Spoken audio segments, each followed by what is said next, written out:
वाल्मिक कराड पण पडले होते का पाया? मी काय म्हणतो ती प्रक्रिया, मी म्हणतो त्यात जवळच नाही. मी म्हणतो बरं का, जे आहे आता ती प्रक्रिया असते त्या टायमाची, काय करू त्याला मी ते. आणि पोखराला मला का ते राष्ट्राध्यक्ष थोडासे म्हणून तेच नाव जोडल्यामुळं काय म्हणते त्याला, आणखीन आपलं नाव उंच नसतं असं थोडंच. अरे बाबा, रात्रंदिवस किती का आले तर किती नाही, पण ते राजकीय सामाजिक एक प्रक्रिया आहे. माझ्या मराठ्यांशिवाय या राज्यात कोणाचं पान हलू शकत नाही, कोणाचंच ह्या राज्यात. येणार सगळे येत आहेत आणि काय असतं थोडं राजकीय सामाजिक संकेत पाळले पाहिजे.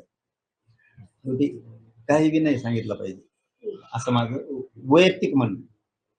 पण त्यावेळेस आलेला प्रत्येक माणूस, ती प्रक्रिया होती निवडणुकीची म्हणून त्यासाठी घेत होता. कोणी तिकीट मागायचं, कुणी सहकार्य करा म्हणून यायचं, कुणी म्हणायचं तुम्ही नाही सहकार्य केलं की मी पळलोच.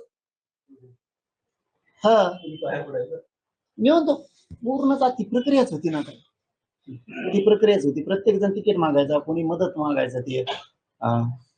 ती भयंकर लाट होती. आजही उद्या बी राहणार आहे आणि कव्हा खेटा म्हणा तुम्ही ती कायम राहणार असं त्यावेळेस झालं होतं. त्यामुळं लय जिव्हारी लागत असंही मी नाही सांगत, बसला लय जिव्हारी लागत असं नाही सांगत.